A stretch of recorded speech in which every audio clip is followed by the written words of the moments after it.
பல கேள்விகளுக்கு நாம் விடை காண வேண்டும் என்று தவம் கிடப்போம்.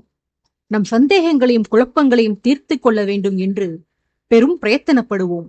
ஆனால் அவற்றில் சிலவற்றுக்கு நாம் தேடிக் கண்டறியும் விடையானது பல சமயங்களில் நம்மை மகிழ்விக்காது. புதிருக்கான அந்த தீர்வை நம்மால் ஏற்றுக்கொள்ள முடியாது. இந்த நிலைதான் அன்று ஆதித்யவர்மனுக்கும் ஏற்பட்டது. அவன் சந்திக்க வேண்டும் என்று துடித்து வந்திருந்த அவனுடைய சகோதரனை இவன்தான் என்று மதனன் அறிமுகம் செய்து வைத்த போதும், கௌதமன் மீது ஆதித்யனுக்கு அதீத அன்பு இருந்து வந்த போதும் அந்த செய்தியை அரசனால் இன்பமாக உணர முடியவில்லை. அதற்கு எத்தனையோ காரணங்கள் இருக்கலாம். அரியணைக்கு உரித்தானவனான கௌதமனின் அதிகாரத்தை தான் இத்தனை நாளும் அனுபவித்து வந்த குற்ற உணர்வு அதற்கு காரணமாக இருக்கலாம். அல்லது உரிமையுள்ளவன் வந்துவிட்டான், இனி நம் செல்வாக்கும் மரியாதையும் பறிப்போய்விடும் என்ற ஆதங்கமாக கூட இருக்கலாம். அதுவும் இல்லாவிடினும் சிறு வயதில் அன்பையும் மீறி மனதின் ஓரத்தில் கௌதமன் மீது மையம் கொண்டிருந்த பொறாமை கூட ஒரு காரணமாக இருக்கலாம். ஆம், ஆதித்யனுக்கு அவனே தன்னை அவமானமாக கருதி கொண்ட பொறாமை துளி ஒன்று சிறு வயதில் கௌதமன் பால் இருந்து வந்தது. தந்தை சோமவர்மரிடம் ஆதித்யன் எதிர்பார்த்த அன்பு அவனுக்கு பரிபூரணமாக கிடைத்ததில்லை. தந்தையின் மீது வார்த்தையிலடங்கா மரியாதையும் நேசமும் கொண்டிருந்த அவனுக்கு அந்த அன்பு அதே அளவுக்கு தந்தையிடமிருந்து அவனுக்கு திரும்ப கிடைக்கவில்லை. மகனிடம் எப்போதும் சிறிது கண்டிப்பு காட்டுவார் அவர். கௌதமன் வருணனிடம் அவர் வெளிப்படுத்தி வந்த அன்பை தன்னிடம் தந்தை காட்டாததை எண்ணி அடிக்கடி வருந்துவான் ஆதித்யன். பயிற்சி என்று வந்துவிட்டால் மற்ற இருவருக்கும் சக்கரவர்த்தி தானே ஆசானாக இருந்து கற்பிப்பார். ஆனால் ஆதித்யனையும் விஜயேந்திரனையும் பெரும்பாலும் பிற ஆசிரியர்களிடம்தான் பாடம் கற்கச் சொல்வார். விஜயனை தந்தைக்கு பிடிக்காது. அதனால் அவனுக்கு பயிற்சி கொடுக்க அவர் விரும்பவில்லை. ஆனால் நாம் என்ன தவறிழைத்தோம்? நாம் அவர் பெற்ற பிள்ளைதானே. என்னதான் நம் மீது கோபமே இருந்தாலும் நம்மை நெறிப்படுத்தி நாடாளுவதற்கு பயிற்சி கொடுக்க வேண்டியது தந்தையின் கடமையல்லவா என்று ஆதித்யன் தனிமையில் அமர்ந்தபடி வருந்துவான். அந்த ஆதித்தபுரி கோட்டைக்குள் தன்னிடம் இடைவெளி கடைபிடிப்பவர், தன்னிடம் கராராக நடந்து கொள்ளும் ஒரே நபர் தன் தந்தை மட்டும்தான் என்பதை ஆதித்யன் நன்கு அறிவான். கோட்டைக்குள் மட்டுமல்ல, ஒட்டுமொத்த வசுமித்ரா நாட்டிலுமே ஆதித்யனின் அருகாமையை விரும்பாதவர்கள் எவரும் இருந்திருக்கவில்லை. முதல்வரிலிருந்து விஜயனின் தந்தை ராஜகேசரி வரை அனைவருக்கும் ஆதித்யன் செல்லப்பிள்ளையாகவே இருந்து வந்தான். தாய் பிரபாவதி பற்றி கேட்கவே வேண்டாம். அவருக்கு உலகமே தனது அன்பு மகன்தான். ஒரு நாளைக்கு 100 முறை அவன் அம்மா என்று அழைத்தாலும் அந்த ஒவ்வொரு அழைப்பிலும் கரைந்து போவார் அந்த தாய். மகனுக்கு முத்தமிடாமல் எந்த உரையாடல்களையும் துவங்கவும் மாட்டார், முடிக்கவும் மாட்டார். தான் அன்பை வெளிக்காட்டுவதில்லை என்றால் மனைவி தன் மகன் மீது அன்பை கொட்டுவதையும் கண்டிப்பார் சோமவர்மர். நீ இப்படியே கொஞ்சிக் கொண்டிருந்தால் இவன் உருப்பட மாட்டான் என்று பிரபாவதியை கண்டிப்பார். தந்தை தன்னை புறக்கணிப்பதால் உண்டாகும் வருத்தங்களை ஆதித்யன் நாகம்மாள் பாட்டியிடம் மட்டுமே பகிர்ந்து கொள்வான். அவரோ, உங்கள் தந்தைக்கு உங்கள் மீது அளவற்ற அன்பு உள்ளது இளவரசே. அளவுக்கு அதிகமான பாசம் உங்கள் வளர்ச்சி பாதையில் தடைக்கல்லாக அமைந்துவிடக்கூடாது என்பதால்தான் உங்களிடம் கண்டிப்பு காட்டுகிறார் அவர். உங்களுக்கு பிரபு பயிற்சிகள் கொடுப்பதில்லை என்று வருத்தப்படுகிறீர்கள். ஆனால் அவர் தன்னை விட பல மடங்கு திறமை வாய்ந்த வித்தகர்களிடமே நீங்கள் பாடம் கற்றுக்கொள்ள வேண்டும் என்று விரும்புகிறார். பிரபு உங்களுக்கு பாடம் கற்பித்தால் தந்தைதானே என்று நீங்கள் சலுகை எடுத்துக்கொண்டு பாடங்களை சரிவர கற்காமல் போக வாய்ப்புள்ளது. அதுவே தகுதி வாய்ந்த குருவிடம் கற்றால் சிரத்தையோடு பாடம் கற்பீர்கள் நீங்கள். உங்கள் தந்தை செய்யும் ஒவ்வொரு காரியமும் ஒரு உள்ளர்த்தமும் உங்கள் மீது உள்ளூர பாசமும் கொண்டிருப்பதாகவே அமைகிறது இளவரசே என்று ஆதித்யனுக்கு தேறுதல் கூறுவார். 10வது வயதில் மகனை பரதபுரிக்கு அனுப்பியவர் கோட்டைக்குள் வருணன் கௌதமனுடன் கொஞ்சிக் குலாவுவார். இதையெல்லாம் பாட்டனார் வீட்டில் இருந்தபடி கேட்டுத் தெரிந்து கொள்ளும் ஆதித்யன் மனம் நொந்து போவான். விசுவாசிகளான கார்வண்ணன் மற்றும் அமரேந்திரனின் மகன்களின் மீதுள்ள பிரியம் சொந்த மகனான நம்மீது இல்லையே என எண்ணி வருந்துவான் அவன். அப்படி சோமவர்மர் அன்பை கொட்டி கவனித்துக் கொண்ட கௌதமன் அந்த மனிதருடைய சொந்த மகன்தான் என்று மதனன் கூற கேட்ட ஆதித்யன் சிறிய பொறாமையால் கூட கௌதமன் தனது சொந்த அண்ணன் என்ற செய்தியை இன்பமாக உணராதிருந்திருக்கலாம். அல்லது இவை எதுவுமே இல்லாமல் புதிதான வேறொரு காரணத்தினால் கூட ஆதித்யனுக்கு அந்த செய்தி கேட்டு உடனுக்குடனே மகிழ்ச்சி தோன்றாமல் இருந்திருக்கலாம்.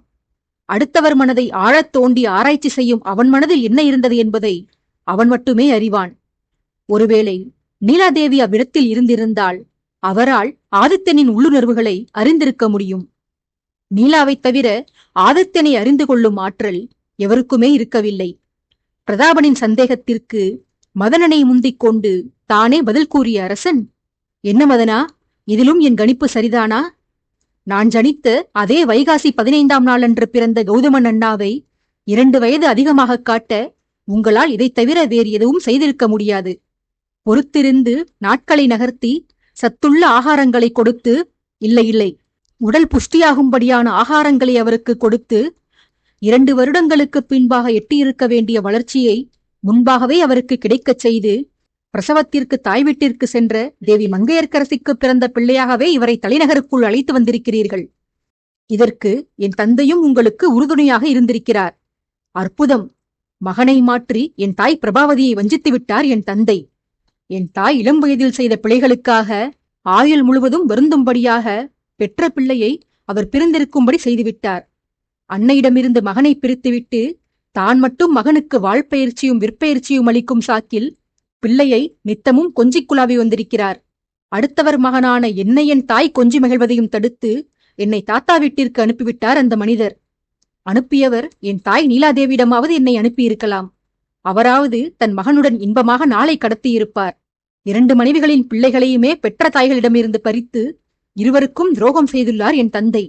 என் 3வது தாயோ விதியின் வசத்தால் அவராகவே அருமை மகளை பிரியும்படி நேர்ந்துவிட்டது. எல்லாவற்றையும் எல்லோரிடமிருந்தும் மறைத்து என் தந்தை மட்டும் அனைவரையும் சந்தித்து அகம் மகிழ்ந்து வந்திருக்கிறார். என்னதான் 3 பிள்ளைகளுக்கும் நல்வாழ்வு அமைத்துக் கொடுத்திருந்தாலும், ஊரே போற்றும்படியும் தலையில் வைத்து கொண்டாடும்படியும் செய்திருந்தாலும், அவரவர் பெற்றோரிடம் இருக்கும்படி என் தந்தை சூழ்நிலை அமைத்துக் கொடுத்திருக்கவில்லை. அவர் மட்டும் தன் பிள்ளைகளை அறிந்து கொண்டால் போதும், பிள்ளைகளுக்கு பெற்றோரை அறிந்திருக்க தேவையில்லை என்று கருதியிருக்கிறார். சுயநலக்காரர். தந்தையின் இறப்பிற்கு ஒரு சொட்டு கண்ணீர் கூட வரவில்லையே.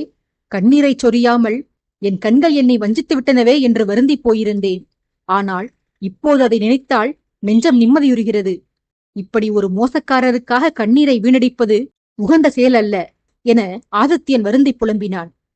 முன்பு தந்தையின் கயமைத்தனங்களை நினைத்து புலம்பிய கௌதமனை ஆதித்யன் தேற்றியிருக்க, இம்முறை அவனது தந்தையை நினைத்து புலம்பிய அதே ஆதித்யனை கௌதமன் தேற்றினான்.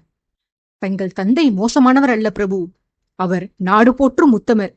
பிள்ளைகளை அன்னைகளிடமிருந்து அவர் பிரித்திருக்கிறார் என்றால் அதில் ஏதேனும் காரணம் இருக்கலாம். இப்போது தாங்கள் பகிர்ந்து கொண்ட தகவல்களை கேட்ட பின்பே தெரிகிறது தங்களுடைய தாய் ராணி நீலாதேவி என்று. நான் கேள்வியுற்ற வரையில் சக்கரவர்த்தி அரசியார் நீலாவிடம் மிகுந்த அன்பு கொண்டிருப்பாராம். தனது மற்ற 2 மனைவியர்களை விட அந்த பெண்மணி மீதுதான் பிரபுவுக்கு காதல் அதிகமாம். தேவியின் மதிநுட்பத்தையும் அவரது அபாரத் திறமைகளையும் பிரபு போற்றி புகழ்வாராம். அப்படி இருக்க தான் நேசிக்கும் மனைவியிடமிருந்து மகனை பறித்து வந்து தொடர்ந்து தவறுகள் செய்து வந்தவரிடம் கொடுப்பாரா என்ன?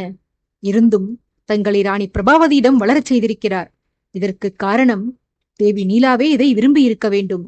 சில பல காரணங்களுக்காக கோட்டையை விட்டு நீங்கிச் சென்ற அவர் தன் மகன் சகல சௌகரியங்களுடன் சக்கரவர்த்தி திருமகனாக அதிகாரமும் அந்தஸ்தும் பெற்று விளங்க வேண்டும் என்று ஆசைப்பட்டு அவராகவே தங்களை தலைநகரில் இருக்கும்படி செய்திருக்க வேண்டும்.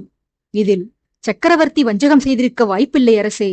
ஒருவேளை சக்கரவர்த்தி தன் கோபத்திற்கு ஆளாகியிருந்த ராணி பிரபாவதிக்கு அநீதி இழைக்க எண்ணியிருந்தால் அவருக்கு பிள்ளை செல்வமே தராமல் இருந்திருக்கலாமே. அல்லது மூத்த மகனை அவரிடமிருந்து பிரித்தது போல தங்களை தங்கள் அன்னையிடமே வேறொரு இடத்தில் வளரச் செய்து மகனை வளர்க்கும் பாக்கியத்தை மகாராணிக்கு தர மறுத்திருக்கலாமே. அரசர் அவ்வாறு செய்யவில்லை பிரபு. என்னதான் மனைவியின் மீது கோபம் இருந்தாலும் மனைவி கொண்டாடி மகிழ தங்களைப் போன்ற ஒரு அற்புத பிள்ளையை அவரே வளர்த்து ஆளாக்கும்படிதானே செய்திருக்கிறார். தாங்கள் வருந்தாதீர்கள் பிரபு. தங்கள் தந்தை ஒருவர் உங்களிடம் பாசம் காட்டவில்லை என்று வருந்துகிறீர்கள். ஆனால் தங்களை பொறுப்பான பண்புள்ள மனிதராக வளர்த்து நம் ராஜ்யத்தில் உள்ள ஒட்டுமொத்த தந்தைமார்களுமே தங்களை தன் பிள்ளையாக எண்ணி கொண்டாடி மகிழும்படிதான் அரசர் வளர்த்திருக்கிறார் பிரபு என ஆதித்யனுக்கு ஆறுதல் கூறி வந்தான். கௌதமன் தனது இறுதி வார்த்தைகளை சொன்னபோது அந்த கூடத்தில் ஒரு சிரிப்பு சத்தம் கேட்டது. அது திடீரென்று பெருகும் சிரிப்பை கட்டுப்படுத்த வாயில் கை வைத்து அடக்கிக் கொள்ளும் நையாண்டி சிரிப்பு போல இருக்கவே அங்கிருந்த அனைவரின் பார்வையும் அந்த சிரிப்பை உதிர்த்தவனின் மீதுதான் திரும்பியது. அரசன் தந்தை குறித்து வருந்தி பேசிய வார்த்தைகளை கேட்டு அங்கிருந்த சிலரை தவிர மீதமுள்ள அனைவருமே கவலை கொண்டார்கள்தான். அரசனிடம் நெருங்கி பழகியிராத சிங்காதனபுர வீரர்களுக்கும் அரசனை பற்றி அறிந்து வைத்திருந்த பார்க்கவ வீரர்களைப் போன்றே துக்கம் பெருக்கெடுத்தது. அரவிந்தனை பற்றி கேட்கவே வேண்டாம். அவனுக்கு இந்த உலகிலேயே மிகவும் பிடித்தமான ஒன்று உள்ளதெனில் அது ஆதித்யவர்மன் தான். அரசனது இடத்தில் பெற்றோரையோ காதலியையோ பின்னாளில் பிறக்கவிருந்த பிள்ளையையோ கூட வைத்து பார்க்க மாட்டான். அன்பு, விசுவாசம், நட்பு, பக்தி உள்ளிட்ட உலகின் ஒட்டுமொத்த நேர்மறை உணர்வுகளும் அவனுக்கு அரசன் மீதே இருந்து வந்தது.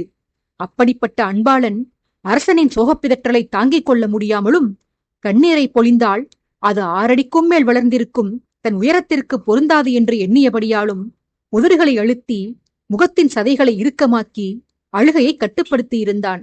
எதிரியாக நடித்து கட்டி போடப்பட்டிருந்த குகன் கூட கடந்த சில நாட்களாக பயணத்தின் போதெல்லாம் ஆதித்ய காவியத்தை அவனது வீரர்கள் சிலாகித்து வந்ததை கேட்டு அரசனுக்கு ரசிகனாகவே மாறியிருந்தான். நாடகத்தில் கதாநாயகனின் உணர்வுகள் ரசிகனுக்கு எப்படி கடத்தப்படுமோ அப்படித்தான் குகனுக்கும் அரசனின் மனவேதனை கடத்தப்பட்டு அவனையும் கவலைக்கு ஆளாக்கியிருந்தது. இருந்தும் நடிப்பை தொடர வேண்டும் என்பதற்காக சிரமப்பட்டு முகத்தை இயல்பாக வைத்துக் கொள்ள போராடி வந்தான். அந்த கூடத்தில் அரசனுக்காக தங்கு தடையின்றி அழும் சுதந்திரத்தை பெற்றிருந்தவர்கள் அரசனை உயிருக்கு உயிராய் நேசித்து வந்த அவனது மெய்க்காவல் வீரர்கள் மட்டுமே. அரசன் வாய் வார்த்தையில் பேசிய புலம்பல்கள் அவ்வீரர்களுக்கு கண்ணீரையே கொடுத்துவிட்டது. கண்ணீரை கட்டுப்படுத்திக் கொள்ளும் வழியுமின்றி, அப்படி சிரமப்பட்டு கட்டுப்படுத்திக் கொள்ள வேண்டிய தேவையுமின்றி சுதந்திரமாக கண்ணீர் வடித்து நின்றிருந்தனர் மெய்க்காவல் வீரர்கள். விசாரணை நடந்து கொண்டிருந்த சூழலில் தேடி வந்த தமையன் யாரென்று தெரிந்து கொண்ட அந்த தருணத்தில் நண்பனின் தேவையற்ற புலம்பலை எண்ணி எரிச்சல் பட்டு நின்று கொண்டிருந்தான் பிரதாபன். எனில் கௌதமனின் வார்த்தைகளை கேட்டு சிரித்தது யார்? சிரித்தவன் மேற்குறிப்பிட்ட நபர்களைத் தவிர, வரதன் மதனனைத் தவிர அங்கு மீதமிருந்த ஒரே ஒருவனான வருணன் என்பவன்தான். கவலையை தொடர்வது ஆதித்யனுக்கே இயலாத காரியம். அவனாலேயே எந்த விஷயத்திலும் உடலை விரைப்பாக்கி மனதை இறுக்கி 5 நிமிடங்களுக்கு மேல் தீவிரம் காட்ட முடியாது. தானே வருந்தி சொல்லி வந்த வேளையில் தனக்கு பின்னாலிருந்து எழுந்து வந்த சிரிப்பொலி வருணனுடையதுதான் என்று உணர்ந்து கொண்ட ஆதித்யன், கௌதமன் தனக்காக சக்தியை செலவழித்து சமாதானம் கூறி வந்த வார்த்தைகளையும் மீறி முகத்தில் புன்னகை அரும்ப பெற்றான். தனக்காக ஆறுதல் கூறி வந்தவனை அவமதிக்கும் வகையில் சிரித்துவிட்டோமே என்று நாணியவன் திரும்பி தன்னை அந்த தர்மசங்கடமான நிலைக்கு ஆளாக்கிய வருணனை முறைத்தான். அனைவரின் கவனமும் வருணன் மீது படிந்திருக்க அரசனின் குரல் கேட்டு அடுத்தபடியாக அவர்களது கவனம் ஆதித்யனின் புறம் சென்றது. எருமையே, எத்தனை தீவிரமாக பேசி வருகிறோம், நீயானால் சிரிக்கிறாய். என்னை பொறுப்புள்ளவன் பண்புள்ளவன் என்று கௌதமன் அண்ணா புகழ்ந்தால் உனக்கு சிரிப்பு வருகிறதோ எனக் கேட்டு திட்டினான். அரசன் கூறிய பிறகே வருணன் சிரித்ததற்கான காரணம் அங்கிருந்த பிறருக்கு புரிந்தது. ஆதித்யனிடம் வசவு வாங்கிய பின்னரும் வருணனின் வாய் அடங்கவில்லை. அவன் அரசனிடம், தங்களது பொறுப்பு எத்தகையதென்று எனக்கு மட்டுமே தெரியும் பிரபு. அரசாங்க அலுவல்களை ஒத்தி போட்டுவிட்டு முக்கியஸ்தர்களின் சந்திப்பில் பிறரை தலைமை வகிக்கச் சொல்லிவிட்டு நெடுந்தூரம் பயணம் செய்து தங்களை சந்திக்க வரும் வெளிநாட்டு வணிகர்களை கூட பிறிதொரு நாள் வரச் சொல்லிவிட்டு தாங்கள் என்னை மட்டும் அழைத்துக் கொண்டு அண்டை கிராமத்து திருவிழாவில் தங்களது கனவு கண்ணியை தேடச் சென்ற கதை அண்ணா தங்களை பொறுப்புள்ள பிள்ளை என்று புகழ்ந்து வந்த சமயத்தில் என் நினைவில் வந்து போனது அரசே. உடனே அடக்க மாட்டாமல் சிரிப்பும் வந்துவிட்டது. தவறு என்னுடையது அல்ல பிரபு, கௌதமன் அண்ணா உடையது. நாட்டில் இனி ஒரு சட்டம் பிறப்பித்து விடுங்கள் அரசே. வருணன் அருகில் இருக்கும் போது யாரும் என்னை புகழக்கூடாது என்று என அரசனை தொடர்ந்து கிண்டல் செய்து வந்தான் வருணன். வருணனின் பேச்சை கேட்ட பிரதாபனுக்கே கோபம் வந்து, உனக்கும் உன் அரசனுக்கும் பொறுப்பென்பதே பிறக்காதாடா? எதிலுமே இருவரும் சிரத்தையோடு செயல்பட மாட்டீர்களா? எல்லாவற்றிலும் விளையாட்டுத்தனம். உன்னை சொல்லி என்ன பயன்? தலை சரியாக இருந்தால் தானே வால் சரியாக இருக்கும். உன்னை வளர்த்தவனைப் போலத்தான் நீயும் இருக்கிறாய். சக்கரவர்த்தி சோமவர்மரின் மீது எனக்கு ஒரு விஷயத்தில் தானடா கோபம் பெருகுகிறது. கௌதமனைப் போல ஒரு உத்தம பிள்ளையை பெற்றும் அவரை அரியணையில் ஏற்றாமல் இந்த விஷமக்காரன் அரியணை ஏறும்படியாக விட்டு சென்றிருக்கிறார். ஆதித்யனின் இடத்தில் கௌதமன் இருந்திருந்தால் நாடும் வளமாக இருந்திருக்கும், நீயும் ஒழுக்கமாக வளர்ந்திருப்பாய். கௌதமன் தன்னைப் போலவே உன்னையும் உத்தமனாக வளர்த்திருப்பார் என்று வருணனை கடிந்து கொள்ளும் சாக்கில் ஆதித்யனை பழித்து பேசி வந்தான். நண்பனுக்கு பதில் சொல்ல ஆதித்யன் வாயெடுக்க, தன் அரசனை ஒருவன் பழித்துப் பேசியதை பொறுத்துக் கொள்ள மாட்டாத மெய்க்காவல் வீரன், எங்கள் சக்கரவர்த்தியை பொறுப்பில்லாதவர் என்று இகழும் 2 நபர்கள் தாங்களும் தங்களது அன்பு தம்பியும் தான் தளபதி. ராஜ்யமே அவரது புகழைத்தான் பாடுகிறது. முன்னாள் சக்கரவர்த்தியிடம் நீங்கள் ஒரே ஒரு குறையைத்தான் கண்டிருக்கிறீர்கள். ஆனால் இங்கு சிக்கியிருக்கும் இந்த விஷமி மதனனும் அவரது மைத்துனரும் சேர்ந்து பிரபுவை கொல்லவே துணிந்திருக்கிறார்கள். எனில் நட்பும் பகையும் அவரவர் உள்ளங்களில்தான் இருக்கிறது தளபதி, அது பிறரிடம் இல்லை. எங்களது அரசரின் நெஞ்சத்தில் தங்கள் மீதும் எங்கள் முன்னாள் தளபதியின் மீதும் அன்பும் நட்பும் மட்டுமே இருக்கிறது. ஏனெனில் அவர் உத்தமர். தன்னை பகைவனாக எண்ணுபவனுக்கு கூட அடைக்கலம் கொடுத்து அன்பையே பரிசளிப்பவர். எந்த ஒரு நல்லவராலும் எம் பிரபுவை தீயவர் என்று குறிப்பிட முடியாது தளபதி. கயவர்கள் அயோக்கியர்களால் மட்டுமே எம் அரசரை விரோதியாக பார்த்து அவருக்கு எதிராக சதி புரிய எண்ண முடியும் என்றெல்லாம் ஆக்ரோஷமாக பேசி வந்தவன் இறுதியாக குரலை குலைவாக்கி, நான் பொதுவாகத்தான் கூறினேன் தளபதி, யாரையும் குறிப்பிட்டு கூறவில்லை என்றான் கபடச் சிரிப்புடன். பிரதாபனை இவ்வாறு நேர்படவே சாடியவன் அவன் வருணனுடன் செய்த சதி ஆலோசனையை ஒட்டு கேட்டு வந்த வீரன்தான். தன் வீரன் தன் முன்பே இப்படியெல்லாம் மரியாதையின்றி பேசுவது ஆதித்யனுக்கே ஆச்சரியமாகத்தான் இருந்தது.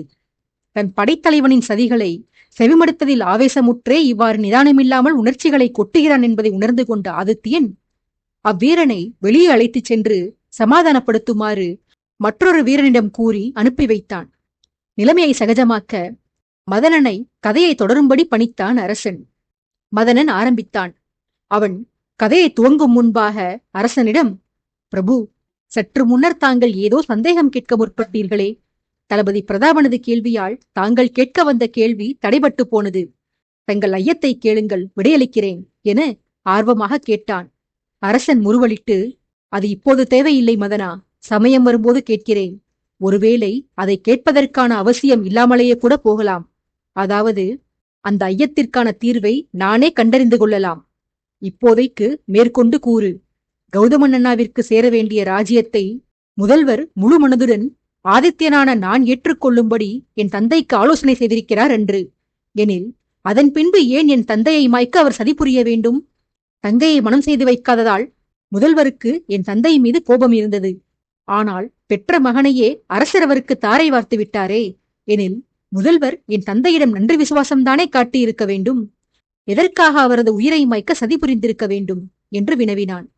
இந்த கேள்வியை செவிமடுத்த பிரதாபன் வியந்தவனாக, அதானே, முன்பிருந்த பகை பிள்ளையை கொடுத்த பிறகு நட்பாக மாறியிருக்க வேண்டுமே, நண்பனையே ஏன் கொல்லத் துணிந்தார் அவர் என்று தன் பங்குக்கு பிரதாபனும் கேட்டான். மதனன் பதிலுரைத்தான். உங்களுடைய சந்தேகம் நியாயமானது தளபதி. ஆனால் உங்கள் கேள்விக்கான பதில் உங்களிடமே இருக்கிறது. எல்லா நண்பர்களும் நண்பர்கள் இல்லை தளபதி. நண்பன் என்று வெளியே காட்டிக்கொண்டாலும் உள்ளுக்குள் வஞ்சத்தை ஒளித்து மறைத்தே வாழ்கிறார்கள் சிலர். அப்படி ஒருவர்தான் எம் முதல்வரும் என்று பதிலளித்து விஷமமாக புன்னகைத்தான். எதிரி தன்னைத்தான் மறைமுகமாக சாடுகிறான் என்று உணர்ந்து கொண்ட பிரதாபன், இன்றைக்கு என்னடா ஆயிற்று எல்லோருக்கும்? இப்போதுதான் ஒருவன் வாய்க்கு வந்தபடி என்னை தூற்றிவிட்டு வெளியே சென்றிருக்கிறான். என்னை ஒருவன் அவமதித்த போதும் என் வீரர்கள் அவனை தாக்காமல் வேடிக்கை பார்த்து நிற்கின்றனர். அடுத்ததாக கயவனான நீ என்னிடம் எதிர்த்து பேசி எதிர்வாதம் செய்கிறாய். உங்களுக்கெல்லாம் பயம் விட்டு போயிற்றா? கேட்ட கேள்விக்கு ஒழுங்காக நேரடியாக பதில் கூறு. பொடி வைத்து பேசுவது, மறைமுகமாக சாடுவதெல்லாம் கூடாது. மீறினால் வாய் உடைப்படும், புரிகிறதா என்று மிரட்டினான். பிரதாபன் மிரட்டியும் மதனனுக்கு பயம் வரவில்லை. ஏனெனில் விசாரணை முடியும் வரை தன்னை எவரும் தாக்க மாட்டார்கள் என்று அவன் நன்கு உணர்ந்திருந்தான். பல காலமாக நடந்து வந்த சதிகளை அனைத்தையும் அறிந்த தன் மூலமாக மட்டுமே அந்த சதிகளை பற்றி அறிந்து கொள்ள முடியும். நாட்டின் முதல்வரின் மீது நடவடிக்கை எடுக்கும் முன்பாக அவரது குற்றங்களைப் பற்றி தீர விசாரித்த பின்பே அவரை குற்றவாளியாக நாட்டிற்கு அறிவிக்க முடியும். அதற்கு தனது வாக்குமூலம் மிகவும் அவசியம் என்று மதனன் உணர்ந்திருந்தான். ஆகையால்தான் அவன் சிறிதும் பயமில்லாமல் துணிவுடன் பிரதாபனுடன் வாதம் செய்தான். பிரதாபனிடம்தான் அவனுக்கு பயம் இருந்திருக்கவில்லையே தவிர ஆதித்யன் மீது அவனுக்கு அளவு கடந்த அச்சம் இருக்கவே செய்தது. ஏனெனில் அரசன் பின்விளைவுகளை பற்றி கவலையுறுபவன் அல்ல. எதிரியை மாய்க்க வேண்டும் என்று முடிவெடுத்து விட்டால் விசாரணையெல்லாம் நடத்தி கொண்டிருக்க மாட்டானவன். எதிரி தன்னை போன்ற சாமானியனாக இருந்தாலும் கௌரவம் மிக்க முதல்வராக இருந்தாலும் சரி, வாள் கொண்டு கழுத்தை கிழித்துவிட்டு அடுத்த வேலையை பார்க்க சென்று விடுவானவன். ஆதித்யனை கேள்வி கேட்கவும் விமர்சனம் செய்யவும் யாருக்கும் அதிகாரமும் துணிவும் இல்லை. இதை நன்கு அறிந்திருந்த மதனன் அரசனிடம் மரியாதையாகவே நடந்து கொண்டான். அரசனின் கேள்விக்கு பதில் கூறினான் அவன். அன்றைக்கு என் தமக்கையின் கோரிக்கையை மறுக்க இயலாமல் கௌதமனை தன் மகனாக வளர்க்க ஒப்புக்கொண்ட முதல்வர் அரசருக்கு ஒரு நிபந்தனை விதித்தார் பிரபு. அதை நிபந்தனை என்று கூற முடியாது, நிபந்தனை கலந்த கோரிக்கை என்றே கூறலாம். அல்லது அரசரின் மனக்கலக்கத்தை போக்க முதல்வர் கொடுத்த யோசனை என்றும் கூறலாம். இரு மகன்களுக்கும் அரியணையிலும் பங்கு வேண்டும், அதே சமயத்தில் ராஜ்யத்தை துண்டாடவும் கூடாது என்று அரசர் விரும்பியிருந்தார். வாழ்நாள் முழுவதும் தாயிடமிருந்து மகனை பிரிப்பதும் அந்த மகனுக்கு சேர வேண்டிய அதிகாரத்தை பறிப்பதும் பெரும் பாவம். ஆகையால் சில காலம் வரை அரசியார் நீலாவின் புத்திரன் ராஜ்யமாளட்டும். அதன் பின்பு உண்மையை உலகிற்கு நாம் எடுத்துச் சொல்லி ராணி பிரபாவதியின் பிள்ளையை நாடாளச் செய்வோம். பெரியவர் ஆளும்போது இளையவர் நிர்வாகத்தில் தமையனுக்கு துணை இருக்கட்டும். நாட்டையும் பிரிக்காமல் இரு மகன்களுக்குமே அரியணை அந்தஸ்தை கொடுக்க இது ஒன்றே வழி. தங்களது விருப்பத்திற்காக மட்டுமே இந்த யோசனையை நான் கூறவில்லை அரசே. தர்மத்தை மீறக்கூடாது என்ற எண்ணத்தினாலும் தான் இதனை கூறுகிறேன் பிரபு. மகாராணி பிரபாவதியின் மனமாற்றத்திற்காகவும் அவரது குற்றச்செயல்களுக்கு தண்டனையாகவும் கௌதமனை தற்போதைக்கு அவரிடம் இருந்து பிரித்தாலும் அதை நிரந்தரமாக செய்ய என்னால் முடியாது. என்றைக்கேனும் ஒரு நாள் கௌதமனை அவனை பெற்றவரிடம் சேர்ப்பித்து விடுவேன். அவனுக்குண்டான அதிகாரத்தை அவன் பெறும்படி செய்வேன். இதற்கு தாங்கள் ஒப்புக்கொண்டால் பிள்ளையை நான் பேணி வளர்ப்பதில் எனக்கு ஆட்சேபனை இல்லை என்று அரசரை நிர்பந்தித்தார் முதல்வர். சோமவர்மரோ, எனக்கும் அப்படி தாய்ப்பிள்ளையை காலம் முழுவதும் பிரித்து வைக்கும் எண்ணமில்லை. கௌதமனுக்கு சேர வேண்டிய அதிகாரத்தை பறிக்கும் அளவிற்கு நான் கொடூரமானவனும் இல்லை. உரிய வேளை வரும்போது கௌதமனுடைய அடையாளத்தை வெளிப்படுத்துகிறேன் என வாக்களித்திருந்தார். முதல்வருக்கு என்ன தோன்றியதோ தெரியவில்லை. தங்களது வாக்குறுதியை வாய் வார்த்தைகளில் அல்லாமல் எழுத்துப்பூர்வமாக அழியுங்கள் என்று என் மாமன் கேட்க, பிரபுவும் கௌதமன் தன் மகன்தான் என்றும் அவனுக்குரிய அதிகாரத்தை அவனுக்கு விரைவில் அளிப்பதாகவும் பத்திரம் எழுதி கொடுத்தார். ஆனால் காலப்போக்கில் கண்மண் தெரியாத காதலால் அவர் தன் உறுதிமொழிகளை உதறித் தள்ளிவிட்டார். இவ்விதமாக மதனன் விவரித்து வந்த வேளையில் ஆதித்யன் குறுக்கிட்டு, காதலா? யார் மீது? என் தந்தை காதலித்த ஒரே பெண் என் தாய் நீலாதான். இது யார் புதுக்காதலி என்று சீற்றமாக வினவினான். மதனன் பதிலளித்தான். உண்மைதான் அரசே. சக்கரவர்த்தியின் ஒரே காதலி தங்கள் தாய்தான் என்பதை மறுப்பதற்கில்லை. நான் குறிப்பிட்ட காதலியும் அவர்தான். எந்த உணர்வுமே அளவுடன் இருந்தால்தான் நல்லது பிரபு. அளவுக்கு மீறினால் அது ஆபத்தில்தான் போய் முடியும். தங்கள் தாயின் மீது சக்கரவர்த்தி கொண்டிருந்த காதல்தான் இதற்கு சிறந்த உதாரணம் அரசே.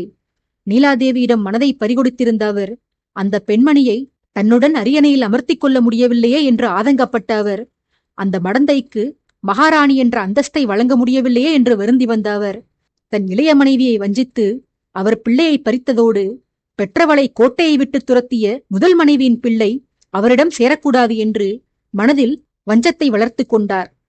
அரசர் மரணிப்பதற்கு சில மாதங்களுக்கு முன்பு கௌதமன்தான் தனது மூத்த வாரிசு என்றும், சோமவர்மருக்கு பிறகு சில பல ஆண்டுகள் அரசியார் நீலாவின் மகன் அரசாண்ட பின்பாக மூத்தவன் அரியணை ஏறுவான் என்றும் நாட்டு மக்களுக்கு பகிரங்கமாக அறிவிக்க வேண்டும் என்ற கோரிக்கைகளை எடுத்துக்கொண்டு அரசரிடத்தில் நடையாய் நடந்தார் முதல்வர். ஆனால் முதல்வருடைய பிரயத்தனங்கள் எல்லாம் வீணாகிதான் வந்தன. ஆரம்பத்தில் சிறிது பொறுத்திருங்கள், நாட்கள் செல்லட்டும் என்று காலம் கடத்தி வந்த அரசர் ஒரு கட்டத்தில், என் அத்தானின் நச்சரிப்பு தாங்க முடியாமல், வாக்குறுதியை என்னால் நிறைவேற்ற முடியாது. கௌதமன் நான் காதலித்து பெற்ற மகன் அல்ல, கட்டாய திருமணத்தில் பிறந்த மகன். நீலாவையே நான் உருகி உருகி காதலித்தேன். அவளுக்கு பிறந்த மகனையே நிரந்தரமாக அரியணையில் ஏற்ற விரும்புகிறேன். என் காதலின் பரிசு அவன். அவனுக்கு மட்டும்தான் என் செல்வமும் செல்வாக்கும் சென்று சேர வேண்டும். என் மகளுக்கு கூட என் ராஜ்யத்தில் எந்த அதிகாரமும் இல்லை. அவளது அன்னையுடைய நாடான மித்ரவிந்தாவை தவிர அகல்யாவிற்கு வேறு எதுவும் சொந்தமில்லை.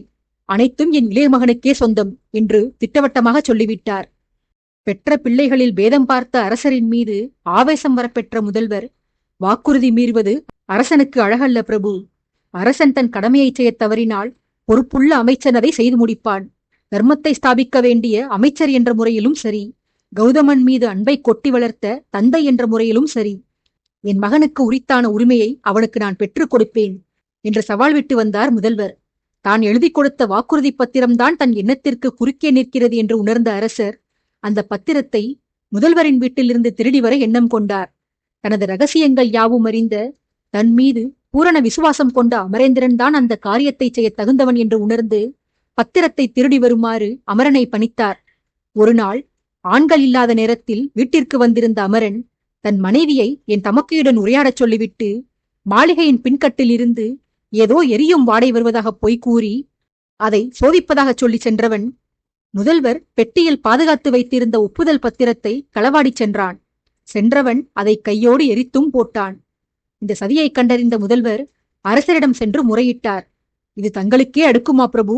தாங்கள் சக்கரவர்த்தி, நெறி வலுவாதிருக்க வேண்டியவர். கொடுத்த வாக்கை மீறியதோடு பெற்ற பிள்ளையே வஞ்சித்து விட்டீர்களே, இது நியாயமா? ஊராரின் போற்றுதலுக்காக உத்தமர் என்ற போர்வையில் பாசாங்கு செய்து வரும் கள்வர் நீங்கள். காதல் மனைவியின் சந்தோஷத்திற்காக கடமை தவறிய அநீதியாளர் நீங்கள். உங்களை நான் மன்னிக்க மாட்டேன். உங்களது கபடத்தனங்களை நான் வெளியுலகிற்கு தெரிவிப்பேன் என்றெல்லாம் ஆத்திரத்தில் பொறுமினார். சக்கரவர்த்தியோ எந்த குற்றமும் செய்யாதது போல மிகவும் சாதாரணமாக, கௌதமனுக்கு நான் என்ன குறை வைத்தேன்? என்னை தந்தையே என்று அழைக்கும் உரிமையை அவனுக்கு நான் தரவில்லை. ஆனால் அவனுக்கு வேண்டிய வசதி வாய்ப்புகளை எல்லாம் உங்கள் மூலமாக நான் செய்துதானே வந்திருக்கிறேன். மூத்தவனுக்கு சகல பயிற்சிகளையும் முன்னிருந்து கொடுத்த நான் ஆதித்யனை அடுத்தவரிடம் பாடம் கற்கச் செய்தேன். சொல்லப்போனால் மூத்தவனிடமே மொத்த அன்பையும் கொட்டிக் கொடுத்து இளையவனிடம்தான் நான் பாரபட்சம் காட்டி வந்துள்ளேன். அதே நேரத்தில் கௌதமனுக்கு செல்லம் கொடுத்தும் கெடுக்கவில்லை நான். ஆனால் நீங்கள்தான் ஆதித்யனுக்கு துணிவு வந்துவிடக்கூடாது என்பதனால் அவனை கோழையாக்க வேண்டும் என்று கொஞ்சிக் குழாவுவீர்கள். அவன் விழுந்தால் தானாக எழட்டும் என்று விடாமல் தூக்கிக் கொண்டு வைத்தியரிடம் ஓடுவீர்கள். நாடாள வேண்டியவனுக்கு சுயமாக இருக்க வேண்டிய தன்னம்பிக்கையும் தைரியமும் என் மகனிடம் இருந்துவிடக்கூடாது என்ற தீய எண்ணத்தில் பாசத்தை பொழிவது போன்று நாடகமாடி வஞ்சகம் செய்து வந்தீர்கள். இவையெல்லாம் எனக்கு தெரியாது என்று நினைக்கிறீர்களா? அரசன் என்ற ரீதியிலும் தந்தை என்ற ரீதியிலும் அனைத்து அதிகாரங்களையும் பெற்ற எனக்கு நீங்கள் ஆலோசனைகள் வழங்க தேவையில்லை. கௌதமன் இப்போது வளர்ந்து ஆளாகிவிட்டான். அவன் உங்கள் வீட்டில் இருப்பது உங்களுக்கு விருப்பமில்லை எனில் நான் அவனுக்கு வேறு மாளிகை கொடுத்து விடுகிறேன். என் நீலாவை இன்னும் சில ஆண்டுகளில் இந்த கோட்டைக்குள் அழைத்து வந்து விடுவேன். அவள் வந்த பிறகு ஆதித்யன் அவளுடைய பிள்ளைதான் என்று நாடு நகரங்களுக்கு அறிவித்து விடுவேன். அதன் பின்பு பிரபாவதியை பதவியிறக்கம் செய்து அரியணை வாரிசுடைய அன்னையான நீலாவிற்கு மகாராணி அந்தஸ்து வழங்குவேன். ஏற்கனவே குடும்பத்தை பிரித்ததால் தான் செய்த தவறுகளுக்காக மனம் விரும்பிக் கொண்டிருக்கும் பிரபாவதி என் செய்கையால் வருந்த மாட்டாள். அவள் மனதை முன்பிருந்தே அதற்கேற்றபடி பக்குவப்படுத்திதான் வந்திருக்கிறேன். அவள் தானாகவே தனது உரிமையை இளையவளுக்கு விட்டுக் கொடுப்பாள். கௌதமனை சிறுவயதில் மனைவியின் அந்தப்புறத்திற்கு அழைத்து வருவாள். பெற்றவளுக்கு தன் மகன்தான் என்று தெரியாவிடினும் பிள்ளையை கொஞ்சம் மிகழட்டும் என்பதற்காகவே அவள் அழைத்து வருவதாக என்னிடம் நீ கூறினாய். நானும் உன்னை நம்பியிருந்தேன். இப்போது உங்கள் நடவடிக்கைகள் மூலமாகத்தான் இதிலும் ஏதேனும் சூது இருந்திருக்குமோ என்று சந்தேகம் தோன்றுகிறது. இனியொரு முறை தர்மம் உரிமை என்று சொல்லிக்கொண்டு என் வாயிலுக்குள் நுழையாதீர்கள். இத்தனை ஆண்டுகாலமும் என் மகனை பேணி வளர்த்து வந்தீர்கள் என்ற நன்றி கடனுக்காக என்னிடம் மரியாதையின்றி பேசியும் உங்களை மன்னித்து உங்கள் பணியிலேயே நீங்கள் தொடர அனுமதிக்கிறேன். இனியும் இதே கோரிக்கையை சுமந்து கொண்டு கௌதமனுக்கு அரியணை கொடுங்கள், அதிகாரம் கொடுங்கள் என்று இங்கு வந்து நின்றால் பிறகு உங்கள் பதவியோடு சேர்த்து உயிரும் பறிக்கப்பட்டுவிடும். உங்கள் உயிர் மட்டுமல்ல, உங்கள் மனைவி, மைத்துனன் மதனன் உள்ளிட்ட என் ரகசியம் தெரிந்த அனைவரது உயிரும் பறிக்கப்படும். ஜாக்கிரதை, செல்லுங்கள் இங்கிருந்து என நாயை விரட்டுவது போல விரட்டியடித்தார் என் மைத்துனரை. வீட்டிற்கு வந்து சேர்ந்த முதல்வர் அரசரின் அரக்கத்தனமான செயலினால் நெஞ்சம் குமரினார். கௌதமனுக்கு கிடைக்க வேண்டிய அதிகாரத்தை அவனுக்கு எப்படியும் பெற்றுத்தர வேண்டும் என்று என் தமக்கையிடமும் என்னிடமும் ஆலோசனை நடத்தி வந்தார். அவன் யார் என்பதற்கு ஆதாரமாக இருந்த ஒரே ஒரு சாட்சியமும் எரிந்து போயிருந்த நிலையில் இனி யாராவது வல்லமை உள்ளவர்களின் துணை ஒன்றே கௌதமனுக்கு அவனுக்குரித்தான அதிகாரத்தை பெற்றுத்தர உதவி புரியும் என்று நாங்கள் கலந்தாலோசித்து சோமவர்மருக்கு நிகரான ஏதேனும் ஒரு ராஜ்யத்தின் சக்கரவர்த்தியுடைய மகளை கௌதமனுக்கு மனம் முடித்து வைத்து மாமனாரின் மூலமாக மருமகனுக்கு அரியணையை பெற்றுத்தரலாம் என்று முடிவு செய்திருந்தோம். இந்த ஆலோசனையை நாங்கள் மேற்கொண்டிருந்த ஓரிரு நாட்களில் எல்லாம் பரதபுரியில் இருந்த தங்களிடம் இருந்து ஓலை ஒன்று கிடைக்கப் பெற்றது. கௌதமனுக்கு சிவகாமி என்ற கன்னிகையை தாங்கள் தேர்ந்தெடுத்திருப்பதாக சொல்லி கிடைத்த அந்த ஓலையை கண்ட மாத்திரத்தில் முதல்வர் ஆவேசமுற்றார். கௌதமனிடம் அந்த ஓலையை காட்டாமல் மறைத்துவிடலாம் என அவர் யோசனை செய்திருக்க, தாங்கள் முதல்வருக்கு மட்டுமில்லாமல் கௌதமனுக்கும் உங்கள் தந்தை சோமவர்மருக்கும் தனித்தனியாக ஓலைகள் அனுப்பி வைத்திருந்தீர்கள்.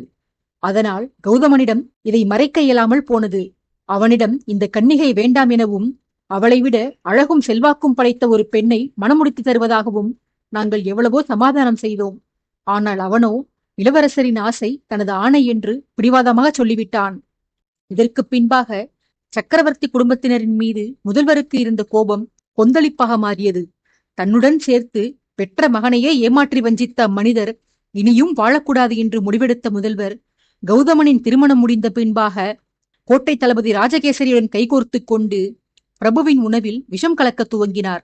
உடனடியாக மரணம் சம்பவிக்கும்படியான தீவிரத்தன்மையுள்ள நஞ்சை பயன்படுத்தினால் அது பிறரது சந்தேகத்தை கிளறக்கூடும் என்பதால் மிகவும் பொறுமையாக காத்திருந்து மெதுவாக வேலை புரியக்கூடிய நஞ்சை பயன்படுத்தி அரசரின் ஆரோக்கியத்தை சிறிது சிறிதாக சீர்குலைத்து வந்தார். முதல்வரின் திட்டம் வெற்றியடைந்தது. சக்கரவர்த்தி மரணத்தை தழுவினார். அரசரே மாண்டுவிட்டார். இளவரசனான உங்களை எளிதில் தீர்த்து கட்டிவிட்டு கௌதமனை அரியணையேற்றலாம் என்று நாங்கள் எண்ணம் கொண்டோம். ஆனால் அந்த எண்ணம் மிகவும் தவறானது என்று உங்களின் போர்த்திறனை கண்ட பின்புதான் உணர்ந்தோம்.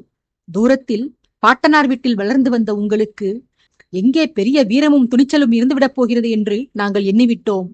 மாபெரும் சக்கரவர்த்தியான தங்களுடைய தந்தையின் ஆலோசனையும் வழிகாட்டுதலும் இன்றி வளர்ந்த தங்களால் 1 மாதத்திற்கு கூட அரியணையில் தாக்குப்பிடிக்க முடியாது என்று நாங்கள் தப்பு கணக்கு போட்டுவிட்டோம்.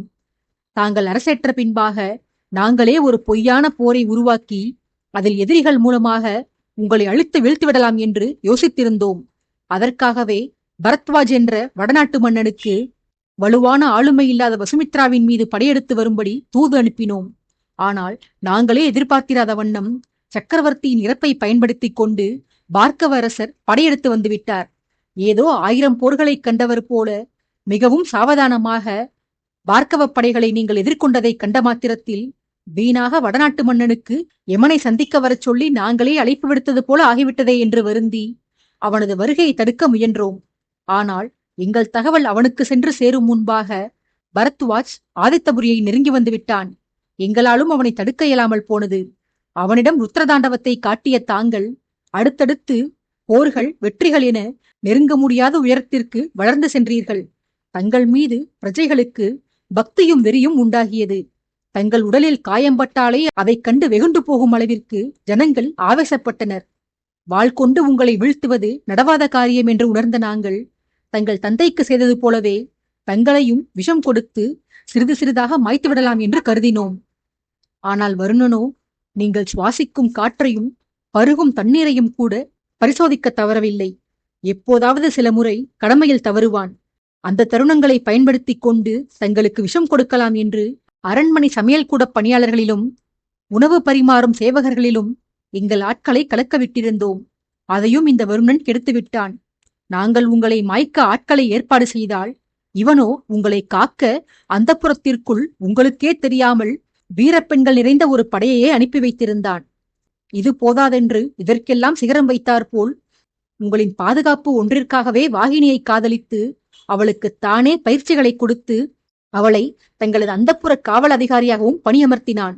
அவளது கழுகு பார்வையிலிருந்து தப்பாமல் அந்தப்புறத்திற்குள்ளே எதையும் எடுத்துச் செல்வது மலையை நகர்த்துவது போல கடினமாக இருந்தது.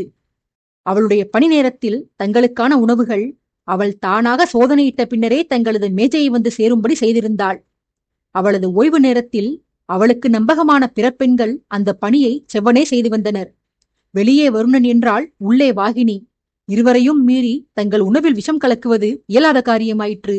சமைக்கும் போதே கலந்தால் அதை உண்ணும் அனைவருக்கும் பாதிப்புகள் ஏற்படுமே என்று அஞ்சி முதலில் அந்த காரியத்தை செய்யாதிருந்தோம். ஆனால் கடும் பாதுகாப்பு காரணத்தால் சமைத்த உணவு தங்களை வந்தடைவதற்குள்ளாக நஞ்சு கலக்க எங்களால் இயலாமல் போனது. அதன் பின்பாக எங்கள் மனதையும் கல்லாக்கிக் கொண்டு சமைக்கும் போதே உணவில் நஞ்சு கலக்க முயன்றோம். அந்த யோசனையை நாங்கள் மேற்கொண்ட பின்பே எங்களுக்கு தெரிந்தது, யாரிடமிருந்து தப்பினாலும் தப்பலாம், நாகம்மாள் கிழவியிடமிருந்து தப்ப முடியாதென்று. அந்தப்புறத்திற்குள் பணியேதும் இன்றி வளைய வரும் அவர் சமையல் குடத்தை கண்கொத்தி பாம்பாக கவனித்து வருவது அப்போதுதான் எங்களுக்கு தெரிய வந்தது. சமையலில் சேர்க்கும் மசாலா பொருட்களில் இருந்து சமைக்கப்படும் கறிக்காய்கள் வரை அவரது சோதனைக்கு தப்பாது என்று கண்டறிந்தோம். சமையலை மட்டுமில்லாது அதை செய்பவர்களின் நடவடிக்கைகளையும் இமைமூடாது கண்காணித்து வந்தார் அவர். கண் பார்வையை வைத்தே கயவர்களை கண்டறியும் அவரது திறனினாலும் அவரிடம் உள்ள மனதை படித்தறியும் ஆற்றலாலும் அடுத்தவரை அளவிட்டு வந்த அவரது நேத்திரங்களிடமிருந்து தப்பாமல் உங்களுக்கு விஷம் கொடுப்பது எளிதன்று என்று உணர்ந்து எங்கள் முயற்சிகளை கைவிட்டோம். மித்ரவிந்தாவில் தங்களை ஆயுதம் கொண்டு வீழ்த்துவதற்கு கிடைத்த அரிய வாய்ப்பிலும் தோல்வியை சந்தித்தோம். ஆனால் நாங்களே எதிர்பார்த்திராத அரிய வாய்ப்பு ஒன்று எங்கள் வாசல் தேடி வந்தது. தங்களுக்கு எதிரியாக மாறிய வருணனுக்கு திடீர் விசுவாசிகளாக மாறிய எங்கள் ஆட்களிடம் தங்களுக்கு விஷம் கொடுக்கும் எளிய வழிமுறையை வருணனே விளக்கியிருக்கிறான். அழகான திட்டம் ஒன்றை போட்டுக் கொடுத்தான் அவன். அதன்படி அவனுக்கு தாங்கள் பரிசளித்த உல்லாச மாளிகையில் நாகம்மாள் பாட்டி மற்றும் வாகினியின் தொந்தரவுகள் இருக்காது. ஆனால் அந்த மாளிகையில் தாங்கள் உணவு எடுத்துக் கொள்வது அரிதிலும் அரிது. என்றைக்கு தாங்கள் உல்லாச மாளிகைக்கு உணவை எடுத்து வரச் சொல்லி ஆணையிடுகிறீர்களோ அன்றைக்கு தனது திட்டத்தை செயல்படுத்தச் சொல்லி வருணன் எங்கள் ஆட்களுக்கு அறிவுறுத்தியிருந்தான். அரண்மனை சமையலறையில் தயாராகும் உணவுகள் அடுத்த தெருவில் இருந்த உல்லாச மாளிகைக்கு வந்து சேருவதற்கான இடைவெளியில் உணவில் நஞ்சை கலப்பது எளிது என அவன் யோசனை சொல்லியிருந்தான். ஆனால் கூடவே எமது ஆட்களுக்கு ஒரு நிபந்தனையும் விதித்திருந்தான். நஞ்சின் தன்மை தங்களை கொல்வதற்கு அல்லாமல் உறுப்புகளை செயலிழக்கச் செய்து நிரந்தரமாக தங்களை படுக்கையில் கிடத்துவதாகவே இருக்க வேண்டும் என்று திட்டவட்டமாக சொல்லியிருந்தான். தங்களை மாய்ப்பதையே கொள்கையாக கொண்டிருந்த எங்களுக்கு வருணன் வெளியில் இருக்கும் வரை அந்த யோசனையை செயலாக்கம் செய்ய இயலாமல் போயிற்று. அவனை தாங்கள் சிறையில் அடைத்த பின்னால் அவன் போட்டுக் கொடுத்த திட்டத்தை செயல்படுத்தும் சந்தர்ப்பம் எங்களுக்கு கிடைத்தது. சரியான தருணம் வாய்த்தபோது வருணனின் ஆலோசனைப்படி அந்த சதியை நாங்கள் மேற்கொண்டோம். எனினும் விஜேந்திரனிடம் மாட்டிக்கொண்டோம். பல நாளைய பக்தனாக இருந்து வந்திருந்த வருணனை விட துரோகியாக இருந்து விசுவாசியாக மாறிய விஜேந்திரன் மிகவும் கண்டிப்போடு செயல்பட்டு வந்தான். உணவை பரிசோதித்து விஷத்தை அவன் உறுதி செய்து கொண்டான். அன்றைய நாள்தான் நாங்கள் வாழ்வில் படுதோல்வியைக் கண்ட கருப்பு நாள். விஜயன் விஷம் கலந்த உணவை பிடித்ததோடு நில்லாமல் கோட்டைக்குள் இருந்த எங்களுடைய விசுவாசிகளை வலை போட்டு பிடித்து விட்டான். எங்கள் கூட்டத்தவர்களில் ஏறக்குறைய 3/4 பேர் அன்று விஜயேந்திரனின் விவேகத்தால் மாட்டிக்கொண்டு கைதாகினர். ஆனால் அவர்கள் எவருக்குமே எங்கள் கூட்டத்தின் தலைவர் முதல்வர்தான் என்று தெரியாது. என்னையும் அவர்களுக்கு தெரியாது. சமீபத்தில் தங்கள் அபிமானிகளால் மாய்க்கப்பெற்ற தனசேகரனைத்தான் அவர்கள் எஜமானனாக கருதி வந்திருந்தனர். ஆதலால் எங்கள் பெயர் விசாரணையில் சிக்காமல் நாங்கள் தப்பித்தோம். தனசேகரன் தலைமறைவானான். அதன் பின்பாக பார்க்க இளவரசனின் திருமண தேதி நெருங்க தலைநகருக்குள் முடிக்க முடியாத எங்கள் வேலையை தாங்கள் விருந்தாளியாக வரும் பார்க்கவத்தில் நிறைவேற்றிவிடலாம் என்று நம்பிக்கை கொண்டோம். பதுங்கியிருந்த தனசேகரனை பார்க்கவத்திற்கு அனுப்பி தங்களை மாய்க்க முயன்றோம். ஆனால் கொல்ல வந்தவன் கொல்லப்பட்டு அங்கும் படுதோல்வியை அடைந்து விட்டோம் என்பதை வரதன் இன்று வந்து கூறிய பின்பே தெரிந்து கொண்டேன். அதை தெரிந்து கொண்ட பின்பும் எனக்கு இறுதியாக இருந்தது ஒரே ஒரு நம்பிக்கைதான். சிவகாமியை பற்றிய மடல் தானாக தனது வேலையை செய்யும். நெருப்பில்லாமல் புகையாது என்ற கூற்றின் அடிப்படையில் சிவகாமியை சந்தேகித்து அவளை தண்டிப்பீர்கள் என்று கருதியிருந்தேன். நீங்கள் நேரடியாக சிவகாமியிடம் விசாரிப்பீர்கள். அவளது கௌரவத்தை களங்கப்படுத்தும்படியாக நீங்கள் எழுப்பும் கேள்வியால் அவமானமடைந்து அவள் தானாகவே தன் உயிரை மாய்த்துக் கொள்வாள். அதனால் உங்களுக்கும் கௌதமனுக்கும் மனஸ்தாபம் ஏற்படும். சந்திரபுரி நாட்டினருக்கும் அதன் கோட்டைவாசிகளுக்கும் சிவகாமி மீது பெரும் மதிப்பும் மரியாதையும் உண்டு. உங்களால் அவமானப்படுத்தப்பட்டு அந்த பெண் மரணத்தை தழுவினால் இந்நாட்டினர் அனைவரின் அதிருப்திக்கும் தாங்கள் ஆளாவீர்கள். இந்த வாய்ப்பை பயன்படுத்தி கொண்டு வசுமித்ரா முழுவதும் தங்கள் பிரஜைகள் தங்கள் மீது கொண்டுள்ள விசுவாசத்தை முதல்வர் தகர்த்து விடுவார் என்றெல்லாம் இந்த மாளிகையில் கட்டி போடப்பட்டிருந்த போது கூட கனவு கண்டு வந்தேன். அப்படி மட்டும் நிகழ்ந்திருந்தால் குற்றமற்ற பெண்ணொருத்தியின் ஜீவனை பறித்த குற்றத்தினால் நாட்டு மக்களிடையே தங்களுக்கு எதிராக புரட்சி உண்டாகும், கலகம் வெடிக்கும். கிளர்ந்தெழுந்த மக்கள் எல்லோரும் தலைநகரை முற்றுகையிடுவார்கள். தங்கள் காவலர்கள் அவர்களை தடிகொண்டு அடிப்பார்கள். தலைநகரே இரத்த வெள்ளமாகவும் சுடுகாடாகவும் மாறும். இவையெல்லாம் நடந்தால் மக்களின் அதிருப்திக்கு ஆளாகப் போகும் நீங்கள் அவர்களின் ஆவேசத்திற்கும் ஆத்திரத்திற்கும் ஆளாகி எந்நேரமும் எவர் மூலமாகவும் தங்கள் உயிர் பறிக்கப்படலாம் என்ற அபாய கட்டத்திற்கு தள்ளப்படுவீர்கள். அப்படி ஒரு நிலை நேர்ந்துவிட்டால் பின்பு உங்கள் கோட்டையில் உங்கள் அந்தப்புறத்திலேயே கூட உங்களை மாய்த்து போடலாம். அந்த வேளையை முதல்வர் பார்த்துக் கொள்வார். யாருக்கும் அவர் மீது சந்தேகம் தோன்றாது. உங்கள் உயிர் பிரிந்த பிறகு முதல்வர் அழுது பாசாங்கு செய்து நாட்டின் எதிர்காலத்தை கருத்தில் கொண்டு காலியாக இருக்கும் அரியணையை நிரப்புவதற்காக தன் மகனை அதில் அமர்த்துவதாக அனைவரையும் நம்பச் செய்வார். எங்கள் திட்டம் பலித்துவிடும். இப்படியெல்லாம் உங்களை இங்கு சந்திக்கும் சில நொடிகளுக்கு முன்பு வரையில் நான் ஆசைப்பட்டு வந்தேன் அரசே.